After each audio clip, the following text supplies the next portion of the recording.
Hi there. Thanks for your interest in the financial management side of real estate.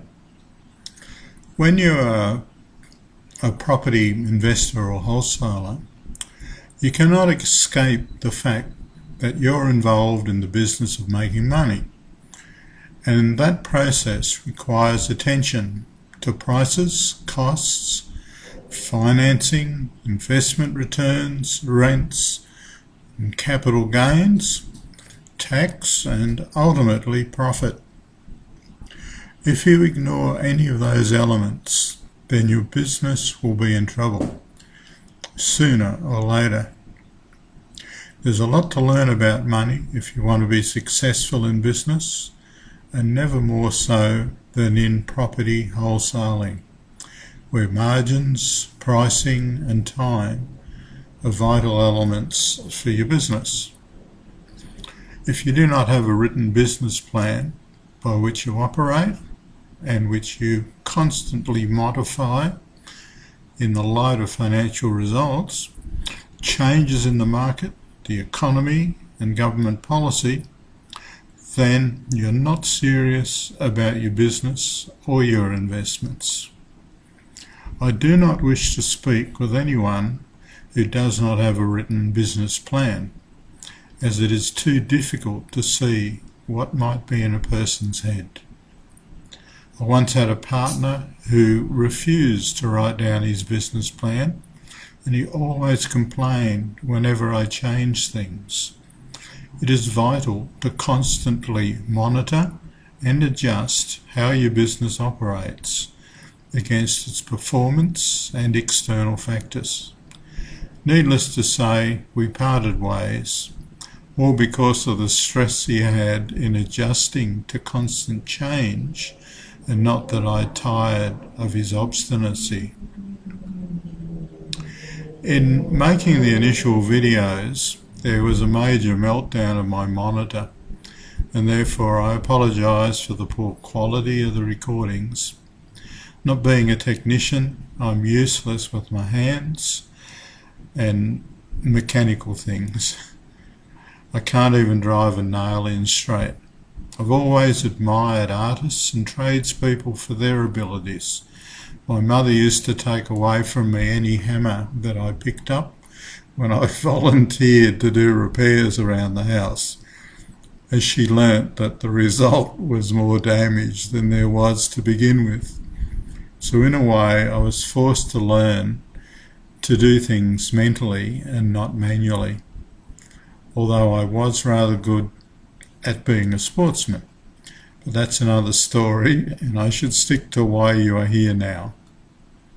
Note, when you have a written business plan, I will be available to discuss via Skype how you might structure your business, specific deals, manage your tax, and the use of trade credits.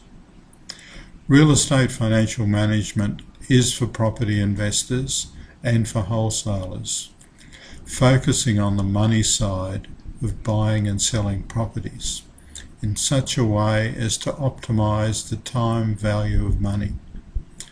Most amateurs starting out in real estate do not appreciate the significance of time in the financing side of the investment equation. Having money today is worth a lot more than having money sometime in the future, not just because the value of money is eroded by inflation over time, but because there is a use value of putting money to work sooner rather than later, which is why it's often worthwhile borrowing money even at high interest rates when there is a substantial profit to be made.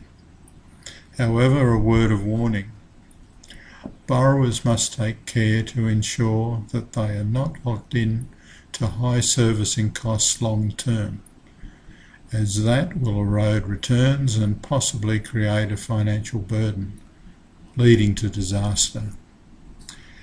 There are a lot of techniques that I've used to do a range of property deals. There will be plenty of opportunities to discuss these, and I plan to also outline significant items such as the best business structures, asset protection, how to manage tax, and finance. While I have your attention, I would like to address some aspects of tax. Most CPAs have as their tax management strategy a preoccupation with expenses. It is logical, is it, to spend $1 in order to save 40 cents? In my book, there is a 60-cent loss. In order to manage tax effectively, you need to have a mind shift. Instead of looking to expenses, focus on 3 other things. 1. The best way to manage income tax is not to earn income. If you do not earn income, there is no tax to pay.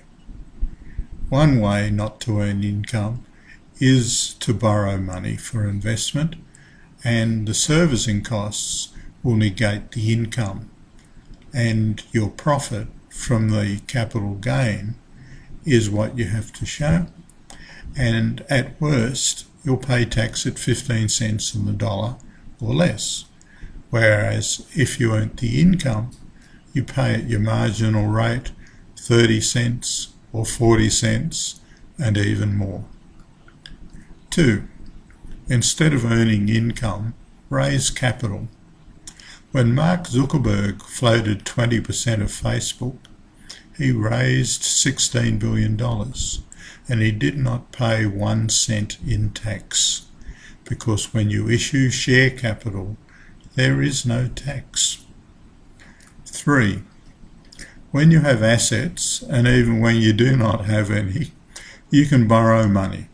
I'll teach you how to borrow money without assets further down the track. Whenever you take out a loan, there is never any tax to pay on the borrowed funds. For the last 28 years, I have not earned any assessable income, and periodically I sold appreciated assets. There was never any capital gains tax because of structuring. Periodically, I would borrow against assets to cover A, personal expenses, and B, interest expenses on the loans. That is, the loans were self-financed, they were self-servicing, so I did not have to earn money to pay the interest with. Now, do not go out and try to do this stuff on your own unless you're a thrill seeker. You must learn the correct way, otherwise it could blow up in your face. To view the initial videos, click through onto realestatebanks.com and access the drop-down menu which says training. Make sure to bookmark the page so that you can come back, and when you are ready to implement either the trade credits approach, the tax planning strategy, business structuring, give me a bell. How effective you are in using these approaches will determine how much you make. Using them the right way, you should be able to double or quadruple the returns on every deal you do. Well, that's about it for now. Thanks for taking the time to view this video. I'm looking forward to discussing your business plan as soon as possible and your next property deal. As they say in Japan, sayonara.